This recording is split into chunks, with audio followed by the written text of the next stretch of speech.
태초에 하나님이 천지를 창조하셨습니다.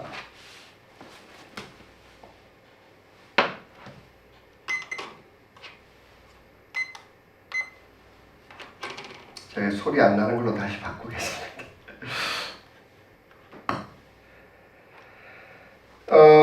지난주에 말씀드린 대로 우리는 그 기독교 신앙의 베이스 중에 베이스, 기초 중에 기초를 한번 이야기해야겠다 생각을 했었습니다. 그리고 그거를 주제별로 하되 가능하면 조직신학이라고 하죠. 한마디로 교리인데 교리를 신학으로 묶는데 그 순서대로 이렇게 해봐야겠다 생각이 됐습니다. 그러면서 오늘 뽑은 구절이 창세기 1장 1절 말씀인데 교리신학, 조직신학에는 사실은 제일 처음에 나오는 게 성경이 어떤 책인가예요. 그만큼 성경이 중요해요. 왜냐하면 성경의 기반 위에 우리의 모든 신앙이 또 신앙생활이 모든 교리가 올려지기 때문에 그래요. 그런데요, 성경 중에서도 가장 처음에 나오는 창세기 1장 1절은 우리 모든 신앙생활, 성경 모든 주제 가운데 핵심 중에 핵심입니다. 어쩌면 모든 것을 포괄적으로 품고 있는 구절이기도 하고, 그리고 또 가장 근본 중에 근본, 기초 중에 기초입니다. 여러분, 이 구절이 없어지게 된다라고 하면은 바로 2절부터요, 요한계시록 끝까지 모든 구절이 의문투성이가 되고 정말 확신할 수 없는 구절이 되고 어쩌면은 근거가 세워지지 않게 돼요. 그만큼 창세기 1장 1절은 중요한 구절이면서 제가 생각할 땐 완성도가 높은 완벽한 구절이다 생각됩니다. 그렇기 때문에 그 구절을 한번 읽어보겠습니다. 다시 한번 시작. 태초에 하나님이 천지를 창조하셨다. 그럼 이것을 꼭 기억하셔야 됩니다.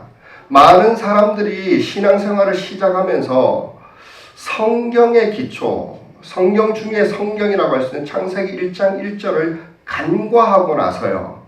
그리고 그 위에다가 다른 신앙적인 요소들을 하나씩 쌓아나가는데 여러분 이 구절에 있어서 여러분들 마음의 확증이 그리고 그 확신이 없어지게 되면 그 모든 것이 다 무너져 버립니다. 그렇기 때문에 지금 신앙생활을 오랫동안 하고 또 확신 가운데 거하시는 분이다 할지라도 이 구절에 멈춰서서 경외감을 가지고 다시 한번 좀 생각하셔야 됩니다. 다시 한번 생각하시고 그것을 고백하셔야 하고 아직 예수 그리스도를 믿지 않는 분이다 할지라도 이 구절을 통해서 하나님이 어떤 분이신지 우리는 생각해 봐야 되고 또 인생에 대해서 내가 왜 교회에 왔는지 교회에서 얻을 것이 무엇인지 생각해 봐야 될 것 같다 그렇게 생각합니다. 이것은 성경의 기초 중에 기초라고 할 수 있습니다. 많은 사람이 이 구절을 딱 읽고 나면은 가장 처음 나오는 의문이 뭘까요? 여러분 이 구절은 이해할 수 있는 단어가 하나도 없습니다. 여러분 그렇죠? 완벽하게 이해할 수 있는 단어가 있습니까? 하나도 없어요. 가장 큰 궁금증을 일 겁니다. 그러면 이게 출처가 어디냐라는 거예요. 이 구절의 출처가 어디냐라는 거예요. 그리고 더 아니게는 사람이 하나님이 있냐 없냐. 여러분 우리 솔직히 하나님이 신이란 존재가 있는 것 같다 하는 사람 손 들어보십시오. 솔직해도 괜찮습니다. 야단치는 게 아닙니다. 없는 것 같다 생각하는 사람 손 들어보십시오. 솔직히. 둘 다 손을 안 드시는 분은 어떤 거죠? 반반이다. 아직은 모르겠다. 그런데 사실은 아직은 모르겠다라고 하는 것이 어쩌면 정직한 답일 거예요. 많은 사람들은요, 지금까지도 수많은 사람들이 무신론이라는 거, 하나님이 없다라는 게, 신이 없다라는 것이 무신론이죠. 무신론을 주장하고 있습니다. 그런데, 여러분, 그들 중에 그 누구도 무신론을 가지고 한 번도 과학적이라든지 아니면 논리적으로라도 무신론을 증명해 본 사람은 아무도 없습니다. 그렇게 많은 사람들이 무신론을 주장하고 있으면서도 그래요. 사실 근거 없이 신앙생활 열심히 하면서도 창세기 1장 1절을 빼놓고 믿는 것처럼 똑같아요. 무신론 또한 마찬가지예요. 무신론이라는 것을 그 근거가 어디인지 그걸 논증해보지 않고 대부분의 사람을 믿고 따르고 있어요. 신관했을 때는 사실 무신론이 있고 유신론이 있고 이신론이라는 게 있는데 이신론은 제가 나중에 한번 다루기로 하겠습니다. 이신론은 그냥 무신론하고 똑같다고 생각하시면 됩니다. 니체 같은 사람들이 무신론자가 아닙니다. 예를 들어서 니체라는 철학자는 신이 죽었다라고 그랬죠. 그래서 그 사람이 무신론자라고 생각하는데 무신론자 비슷하게 정밀하게 분류를 하면 이신론이라고 합니다. 나중에 한번 설명이 가능할 것 같은데 어쨌든 무신론이라는 것은 많은 사람들이 믿고 따르고 있고 이 중에도 아마 있을 겁니다. 그럼에도 불구하고 이것은 한 번도 그 근거가 논증된 적도 없어요.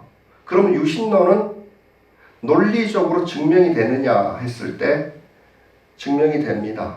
사실 많이 있습니다. 많이 있습니다. 유신론은 얼마든지 증명이 될 수 있어요. 논리적으로는 입증이 되어졌습니다.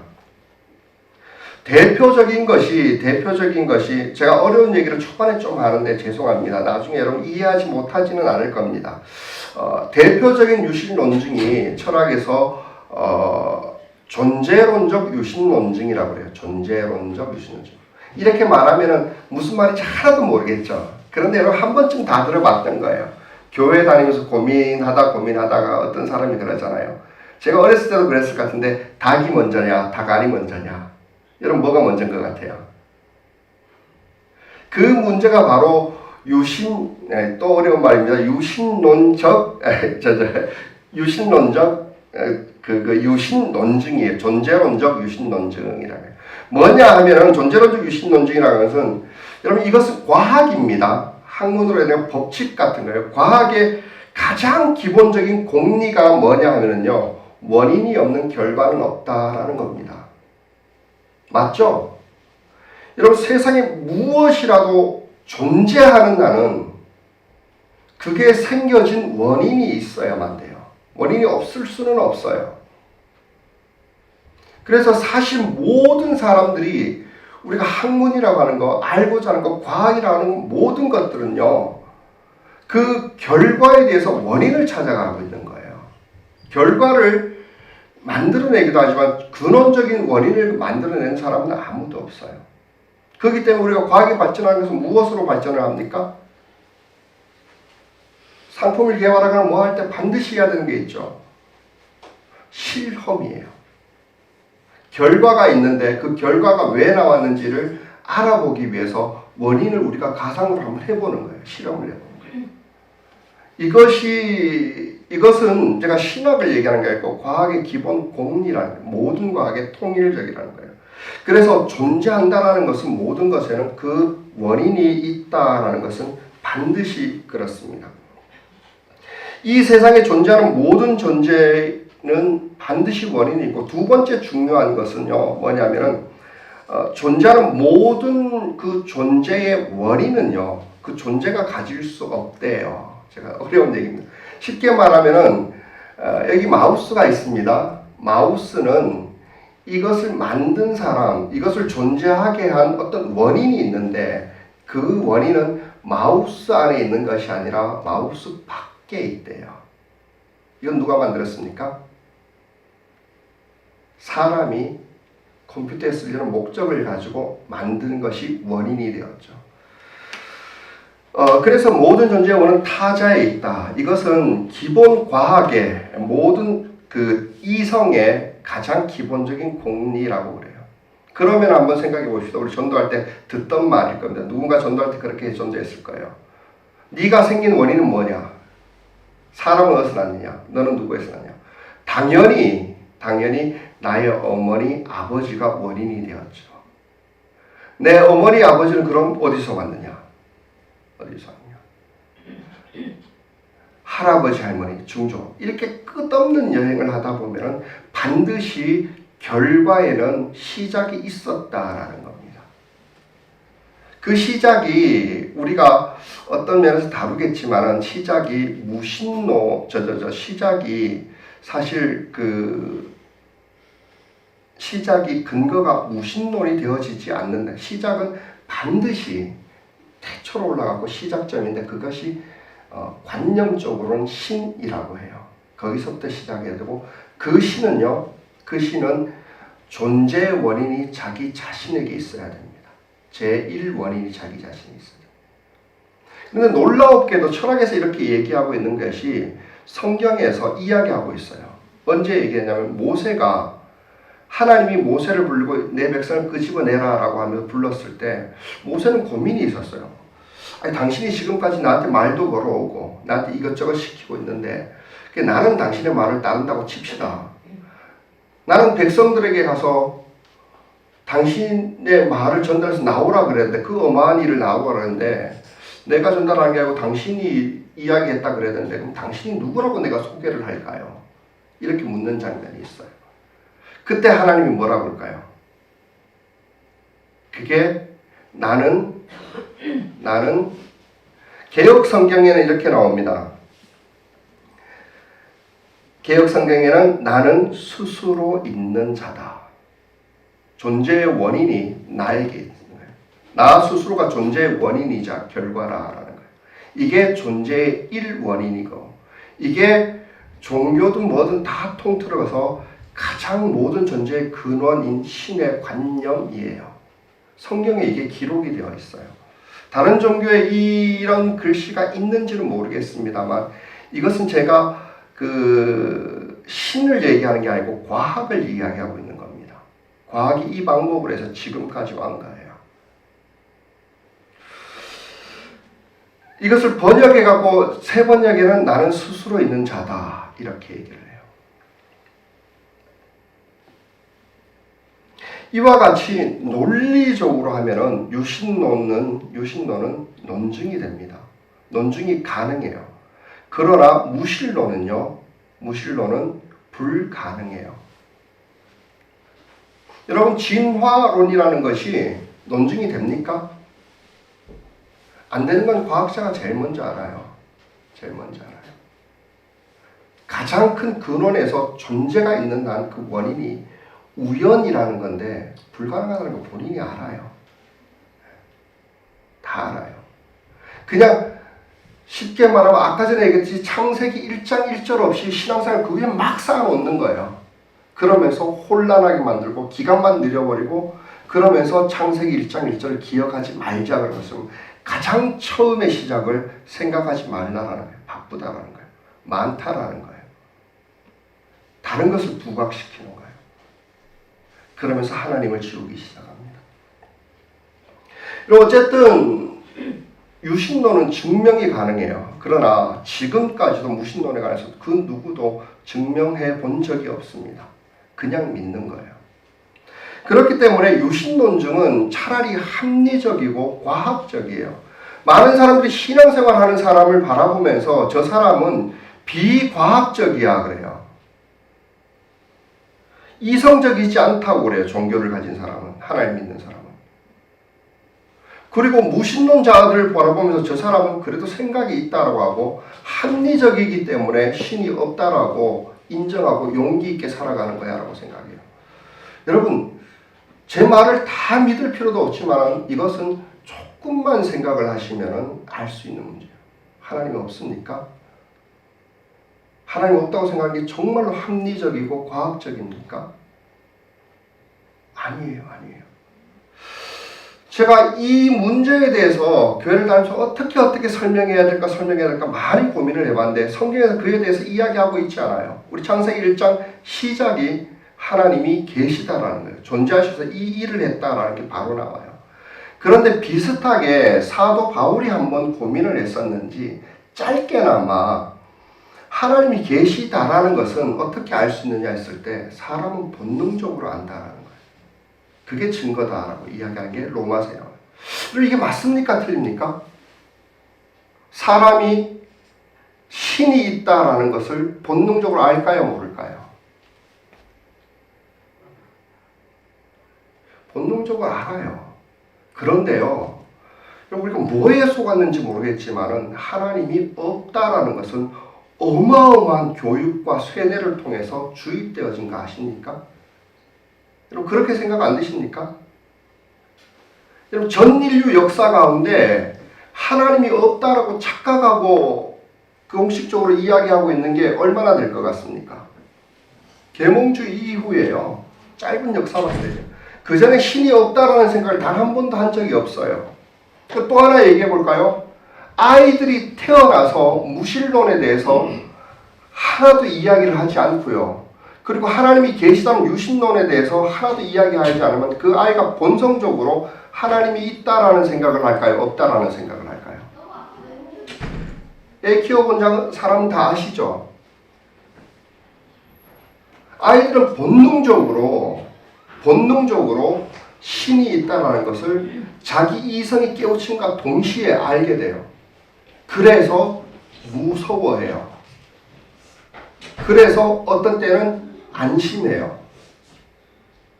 신이 있다는 걸 본능적으로 알아요. 또 하나 증거가 뭐가 본능적으로 안다는 게 뭘까 있을까요? 세상에 나라는 120몇 개라고 그러죠. 근데 그건 너무 작대요.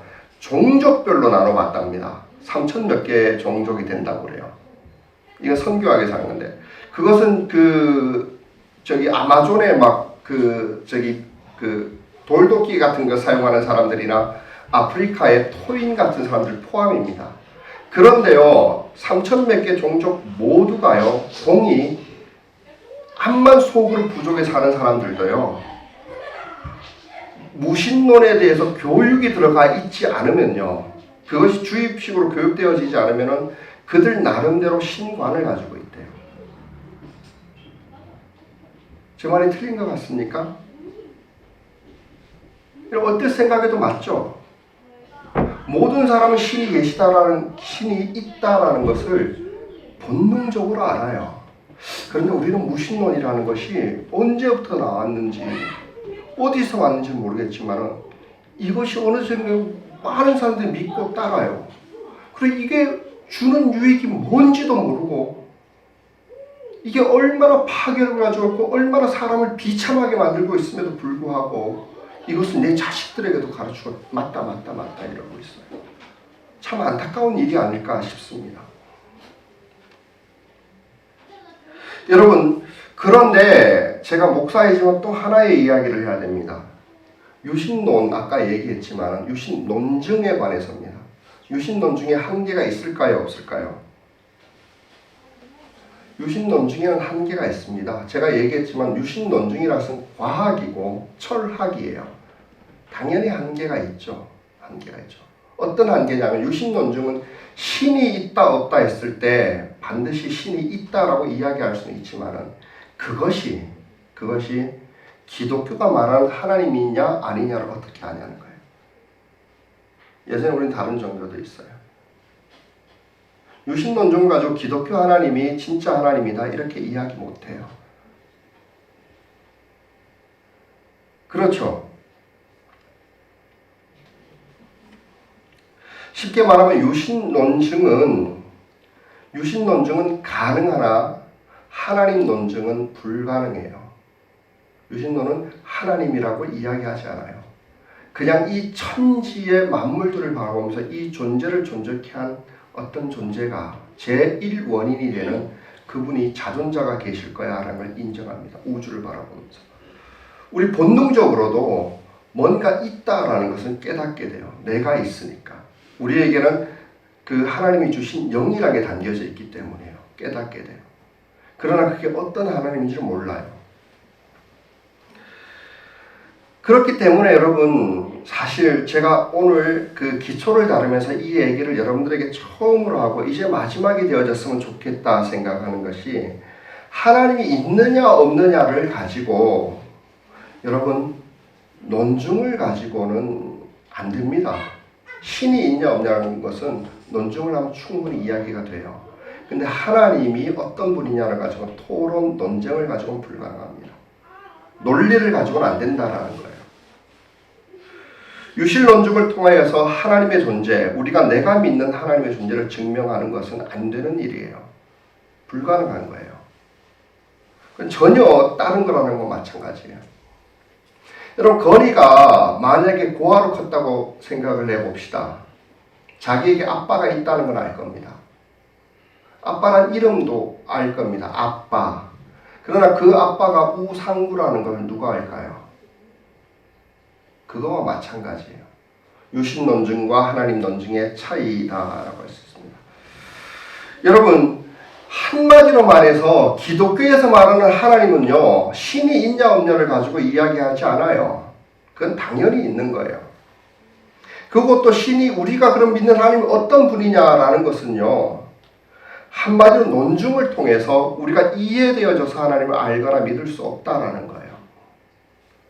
즉 신앙은 우리의 이해를 통해서는 절대로 얻어질 수 없습니다.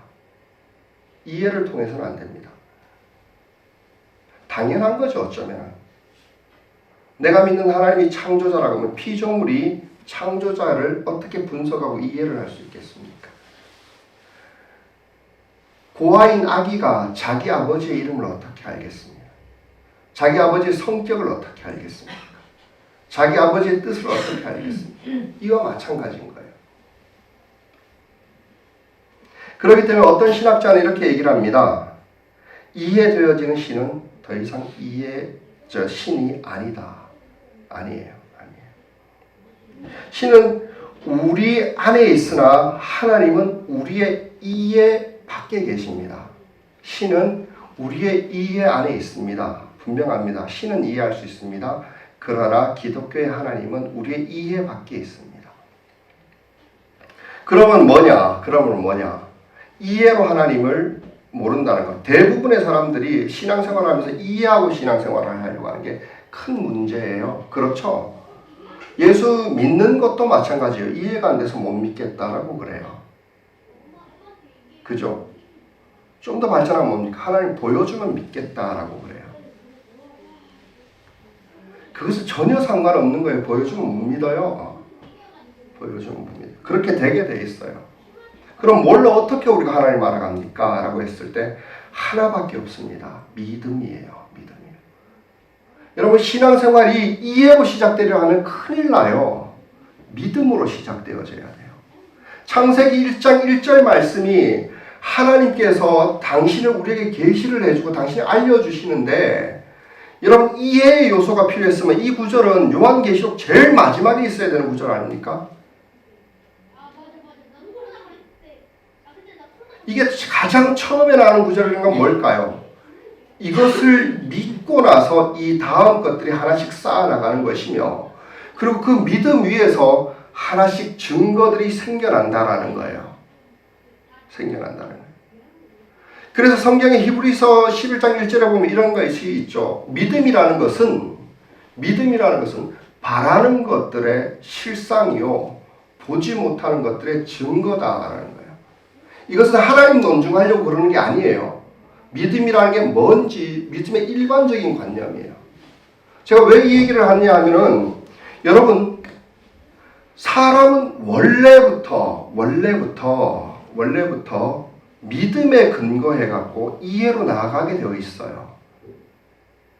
이해를 했기 때문에 믿는 경우는 없습니다. 그렇죠? 자, 우리 교회 처음 오는 사람이 있다고 생각해 보십시다. 언제 올게요 그랬어요. 근데 그 사람이 저에게 전화해서 묻기를, 내가 전화번호만 아는데 그 위치가 어딘지 모릅니다.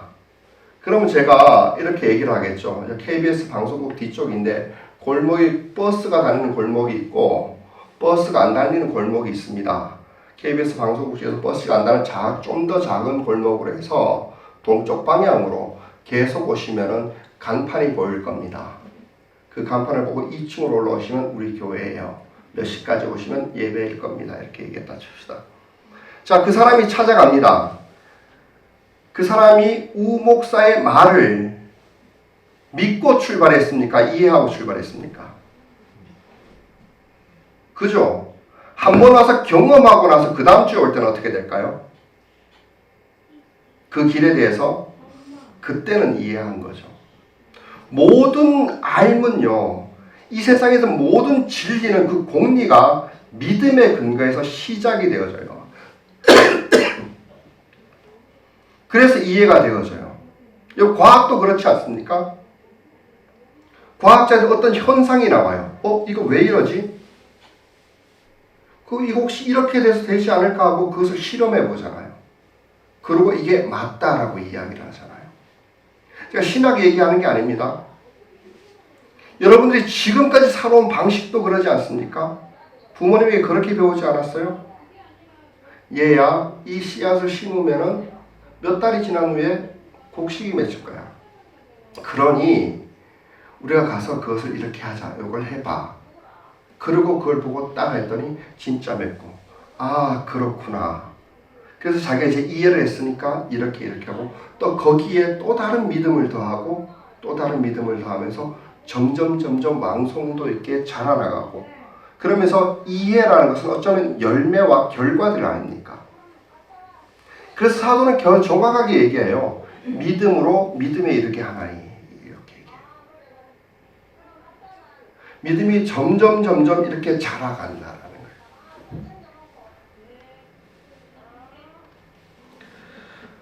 여러분, 그래서 우리 이 구절을 다시 한번 읽어보십시다. 여러분, 창세기 1장 1절 말씀이 여러분의 믿음으로 다가오는가라고 했을 때 히브리서 11장 1절을 한번 기억해 보십시다. 태초에 하나님이 천지를 창조하셨다. 여러분, 이해할 수 있는 사람은 없습니다. 그러나 확신하건대 여러분, 이 말씀을 믿고 있는 사람은 하나쯤 얘기할 겁니다. 믿어서 시작해 보십시오. 증거가 하나씩 생겨납니다. 그 말이 뭘까요?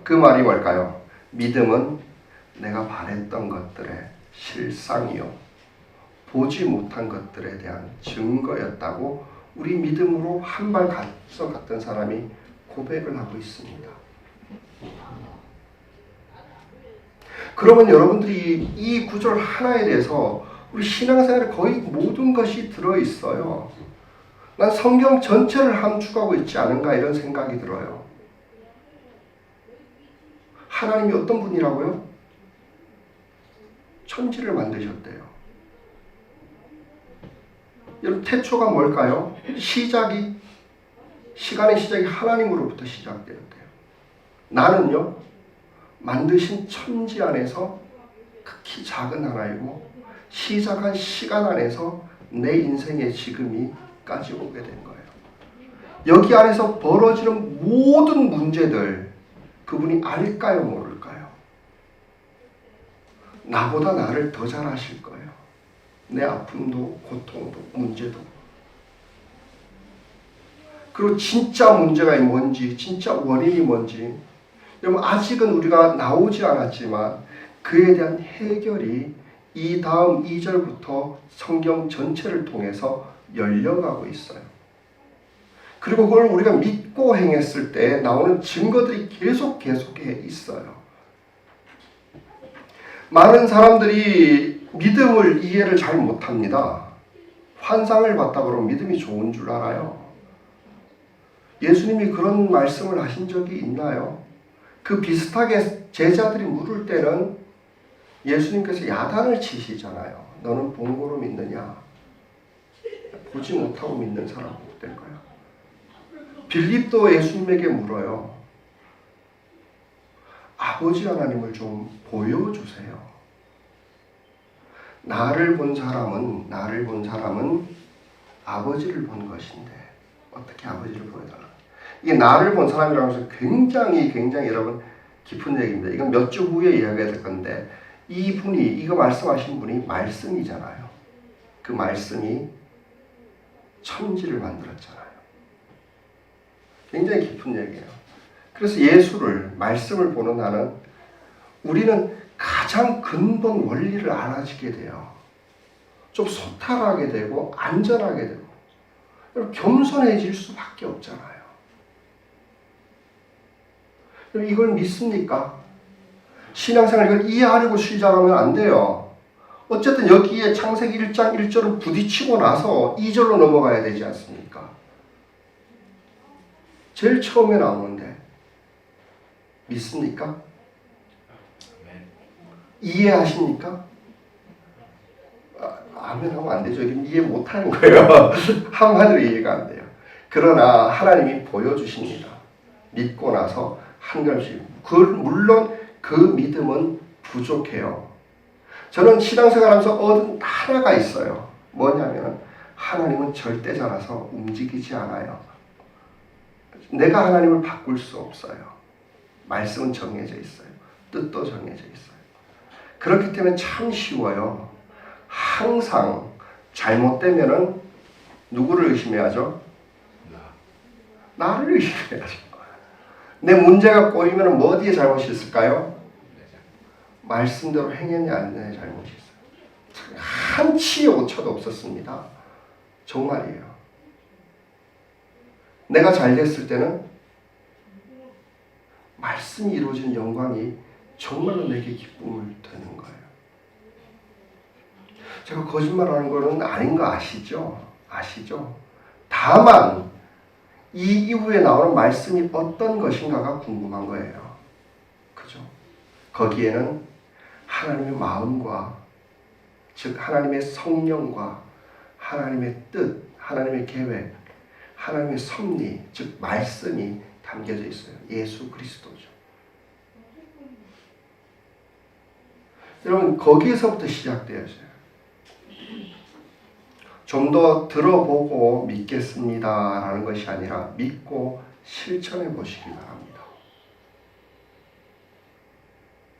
여러분 지금까지 그렇게 살아왔는데 왜 하나님에 대해서만 우리가 그렇게 거부감을 가질까요? 그것도 이유가 나와요. 우리가 항상 믿음으로 이해에 이르렀어요. 그것은 모든 진리가 그렇게 드러났어요. 모든 실상은 믿음에 의해서 그렇게 되어집니다. 여러분 믿고 사시겠습니까? 아멘. 예, 그냥 믿으십시오. 그리고 우리의 사명은요, 그 바른 믿음과 신실한 믿음을 가지고 열매들을 이 땅에 드러내 보이는 것이 증거이고 하나님은 그 방법으로 당신을 계시하시기로 하셨어요. 그게 예수 믿는 사람의 책임이고 이 땅에 택한 백성이요 왕 같은 제사장으로서 책임이 그것입니다. 그러니 우리 얼마나 중요하겠습니까? 여러분 교회를 일으키기 위해서 지금 여기에 앉아있는 자리가 훨씬 중요한 거 아시죠? 믿음으로 앉아 계셔야 되고요. 이 들은 말씀을 믿음으로 행하셔야 되고요. 그러면서 증거를 가지고 같이 고백하고 간증함으로 우리가 서로 으쌰으쌰해서 위로하고 흥을 돋워서 하나씩 하나씩 세워나가는 거예요. 공동체에다가 그걸 맡겨주셨다는 거예요. 그랬을 때 하나님께서 당신의 모든 말씀과 뜻이 공동체에서 이루어지는 보게 될 때 영광을 부으시고 축복을 부어주셔서 환하게 드러나도록 세상에 아버지 하나님이 어떤 분인지 알려주기를 원하시는 거예요. 저는 참 다행인 것이 하나님이 좋으신 분이라는 거예요. 하나님이 우리를 사랑하시는 분이라는 거예요. 그것이 지금부터 기록이 되어 있습니다. 그러나 믿고 행하지 않으면 우리는 절대로 안 됩니다. 분석하고 이해하면 행하지 못할 뿐만 아니라 여러분 그것은 아무것도 아닙니다. 창세기 1장 1절을 한마디로 말하면 캐리그마라고 그래요. 선포라고 그래요. 성경의 모든 글은요. 선포와 레마로 나눠요. 레마는 가르치다. 즉 설득하고 이성적으로 이해시키고 이런 거예요. 없지는 않아요. 없지는 않아요. 그러나 그것은 극히 일부일 뿐이고 대부분의 것은 그 캐리그마라고 선포의 성격이에요. 이것에 대해서 동의를 구하지 않는 거예요. 믿느냐 마느냐만 결정이 된 거예요. 그걸 가지고 우리가 삶에 나가서 땅에 심고 증거를 가지고 돌아오셔가지고 우리 서로 간증을 하셔야 됩니다. 그게 이제 교회를 풍성하게 하는 길이고 하나님의 뜻이 드러나게 하는 길이에요. 나는 그렇기 때문에 이 예배 때 간증이 있었으면 좋겠습니다. 예배가 끝나고 나서 항상 여러분 땅에 심으십시오, 심으십시오. 그러면 일주일 동안 뭘 하셨는지 모르겠는데 돌아오면 그 말할 거 하나는 가지고 오셔야 돼요. 그것을 서로 나누는 거예요. 그게 교회의 모습이에요. 어마어마한 파워가 있어요. 그 속에는 어마어마한 치유의 역사도 있어요. 죽어가는 사람을 살리기도 했었고요. 여러분 그 간증을 들었던 사람들이 그걸 그대로 해가면서 안진뱅이를 일으키게 하고 사도들의 역사가 거기서 다 일어났잖아요. 내가 해보니 이러니까 하나님의 뜻이 이루어졌어. 내가 이러니까 하나님이 발견되어졌어. 내가 말했던 믿음이 이렇게 하니까 실상이 되어졌어 라고 이야기를 해줘야죠. 이게 전도예요. 이게 성경 전체의 이야기예요. 교회에 관한 이야기. 그래서 논쟁하는 것보다는 궁금해하고 이러는 것보다 비꼬는 거 비난하고 이러는 것보다는 그런 분들은 대부분 창세기 1장 1절이 안 믿어져서 그럴 거예요. 자기 스스로를 특히 믿음을 돌아보시면 되고요. 우리는 와서 간증하시고 실천하시고 나누시고 거기에는 위로와 사랑과 섬김 모든 것이 다 있을 것입니다. 기도하겠습니다.